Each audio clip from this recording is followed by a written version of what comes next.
C'est quoi cette manie de me faire des CV là avec votre nom en haut, en taille de pantalon là, 44, 62 points. Alors ok, il y a beaucoup de ghosting des recruteurs, vous avez l'impression d'être transparent, que vous candidatez et que personne vous répond, ça je comprends, mais c'est pas pour un problème de vue, hein.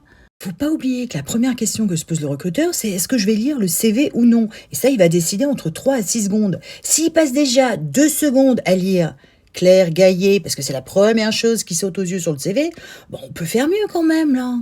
En même temps, c'est pas vous, hein, c'est les modèles de CV que vous utilisez. Si tu regardes sur Canva, les 3 quarts des CV modèles, entre le nom et la photo, c'est les 1 tiers déjà de la page de CV.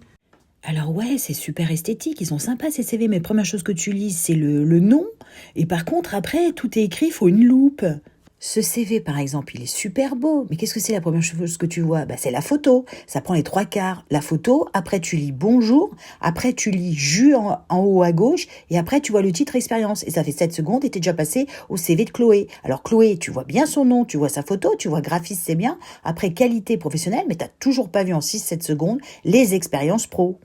Alors Léa, très joli CV, mais qu'est-ce que tu vois en premier? Tu vois son nom, tu vois la photo, après tu vois bonjour, et après tu vois cette étoile violette sur le côté. Et après tu aperçois expérience. Bon, avant t'as vu contact, hein, si t'es honnête. Bon, bref, t'es déjà passé à un autre CV parce que t'as toujours pas compris si elle avait le profil pour le poste. Alors, je suis pas en train de faire la fête à Canva, j'adore Canva, mais il faut quand même adapter ton CV, c'est pas parce qu'ils sont super beaux qu'il faut rien toucher. En premier niveau de lecture, ce qu'on veut voir, c'est pas ton nom, c'est le poste que tu vises. En deuxième niveau de lecture, bah, tu vas me chercher les 3-4 compétences clés qui sont dans l'offre d'emploi et que tu as. Et puis en troisième niveau de lecture, bah, on veut voir ta dernière expérience. Et tu verras, tu seras dans la bonne pile.